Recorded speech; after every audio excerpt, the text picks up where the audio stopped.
Kita tiba di paruh akhir Forum Christian. Saya akan minta pandangan dari semua narasumber terkait dengan kalau faktanya saat ini masih ada residu pilpres, Anda mungkin masih ada pendukung atau bukan pendukung pemerintah.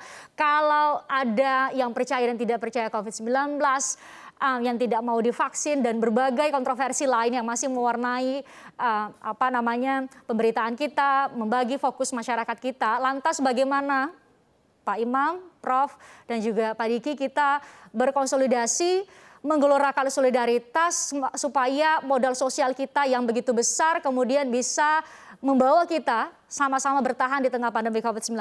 Saya mulai dari Pak Diki terlebih dahulu.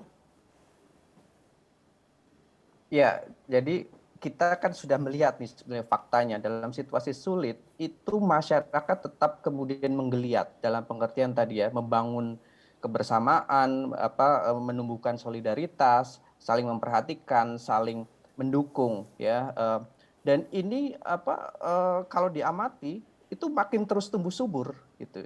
Nah, tetapi karena ini satu inisiatif masyarakat ya, dan kita tidak tahu nih pandemi ini kapan selesai berhenti gitu ya. Dan pastikan yang namanya energi itu kan kemudian ada naik turun dan bahkan bisa jadi sumber daya nanti terbatas. Nah, bagaimana yang sudah tumbuh ini dan makin masif ya, itu dikuatkan oleh komponen yang lain. Jadi anggap saja yang sudah kuat makin terus tumbuh itu komponen masyarakat. Nah, kita bisa kemudian mendorong ya komponen bisnis ya private sector untuk kemudian merapat ya ke kelompok-kelompok masyarakat ini, baik karena kemudian didorong atas dorongan mereka sendiri atau misalnya dari pemerintah. Pemerintah bisa saja kemudian mendorong, mengendorse gitu ya. Selain kemudian pemerintah sendiri yang datang merapat, tetapi menurut saya juga pemerintah bisa mengendorse, mendorong kelompok private sector ini untuk merapat ya menjadi bagian solidaritas sosial itu. Selain kemudian ya saya percaya betul bahwa sebetulnya inisiatif masyarakat itu terus akan ada, tetapi energi itu bisa naik turun ya karena kemudian sumber daya masyarakat itu kan pasti tidak sama dengan sumber daya yang dimiliki oleh negara, oleh pemerintah. Nah, jadi sumber daya ini seperti semacam chip in kontribusi gitu ya dari pemerintah yang kemudian menguatkan. Misalnya contoh bahwa misalnya sudah ada gerakan warga bantu warga atau di satu lingkungan kemudian masyarakatnya sudah saling berkumpul untuk kemudian meringankan seandainya ada warganya yang positif ya dan kemudian mereka kesulitan untuk mendapatkan bahan makanan dan sebagainya. Apa yang bisa dilakukan dari desa atau dari dusun ya atau kemudian dari kecamatan itu menjadi bagian usaha itu gitu ya. Jadi tadi kan Pak Prof Jo bilang bahwa sebetulnya bisa anggaran itu kemudian diberikan langsung ke masyarakat gitu ya. Nah, ini yang menurut saya bisa jadi jalan, jadi cara gitu ya. Jadi kolaborasi ini, solidaritas ini itu bisa terus kuat, terus panjang jalannya napasnya. Karena terus terang ya kita nggak tahu juga ini kapan selesai dan ini kita lihat juga makin terus membesar ya dalam beberapa waktu ke depan. Jadi menurut saya memang harus ada ya upaya tadi ya mendekatkan, merapatkan pihak di luar masyarakat atau komunitas. Demikian. Baik, Prof Jo?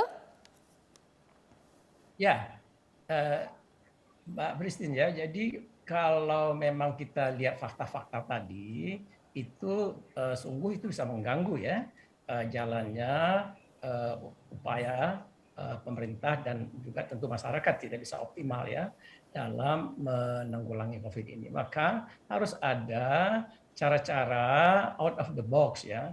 Jadi pemerintah juga tidak harus selalu direct rule ya, bisa indirect rule. Jadi dia tidak langsung tapi melalui berbagai macam pihak orang. Jadi ada yang disebut mahasiswa social champion atau teman-teman dari private sector. Itu bisa digunakan oleh pemerintah. Jadi nggak usah pemerintah misalnya menanganinya sendiri secara langsung, itu dimungkinkan. Ada cara-cara dalam teori pemerintahan, namanya pemerintahan yang menggunakan indirect rule. Yang penting tercapai tujuan dan sasaran. Ya tidak perlu lagi cari nama, buat apa lagi, ini kan sudah periode kedua, selesai. Mas Imam bilang tadi ya kan. Jadi yang penting adalah bisa mengadres apa yang dibutuhkan, diharapkan oleh masyarakat. Saya kira begitu, harus ada cara out of the box yang saya sebut dengan istilah indirect rule itu. Indirect lure. Pak Imam, silakan. Ya, ya. Jadi gini, kalau menurut saya ini kan problemnya sikap kita terhadap pandemi COVID ini, yang tadi dibilang terbelah. Mengapa terbelah? Tadi ada kaitannya dengan masalah politik tentu ya. Tapi yang juga sangat substansial, ini COVID ini kan fenomena atau hal yang harus difahami melalui sains, melalui ilmu pengetahuan empiris. Ya, bagaimana virus itu bekerja, bagaimana penularannya. Jadi ilmuwan, nah, dalam bahasa agama, ilmuwan yang mengkaji ayat-ayat kauniyah, nah itu harus mendapatkan tempat. Namun ilmuwan saintis ya itu tidak mungkin bisa bekerja sendiri untuk menjelaskan masyarakat yang selama ini acuannya adalah ulama-ulama atau ilmuwan-ilmuwan kauliyah. Nah, oleh karena itu sangat-sangat dibutuhkan, harus difasilitasi agar para ulama dengan para ilmuwan itu menyatukan pemahamannya dan kemudian mensosialisasikan kepada masyarakat secara terintegrasi. Nah, karena kita itu terpecah, jadi ada aliran ilmuwan atau pandangan berdasarkan tafsir ulama ya yang ayat-ayat kauliyah tadi dengan tafsir saintis yang belum tentu bisa difahami dengan mudah. Nah, akhirnya terjadi polarisasi. Nah, oleh karena itu ke depan ini dalam waktu yang sangat dekat ini harusnya ada upaya-upaya fasilitasi dari pemerintah mempertemukan corong-corong ke publik ini supaya jangan terbelah.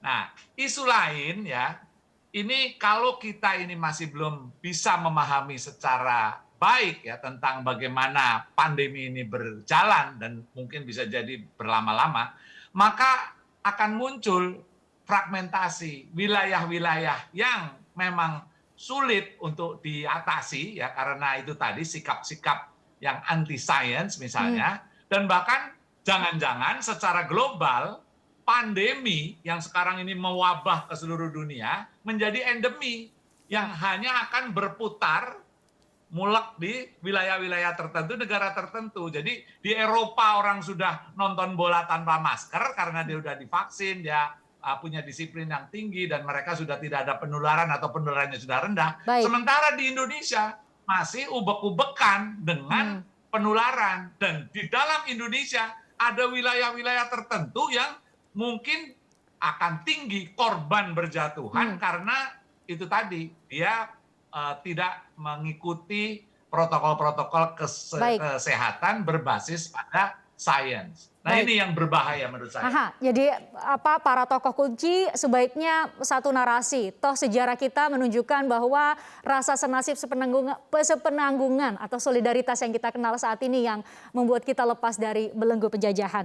Prof. Johar Mansyah, Pak Imam, Pak Diki, terima kasih sudah hadir di Forum Christian. Semoga mulai hari ini yang nonton kemudian terinspirasi untuk jadi relawan, setidaknya relawan buat keluarganya, relawan buat tetangganya di lingkungan yang paling kecil.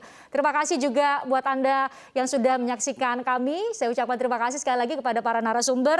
Anda juga pemirsa terima kasih sudah menyaksikan kami. Kami akan hadir Rabu pekan depan. Salam sehat selalu untuk kita semua. Selalu kita patuhi protokol kesehatan.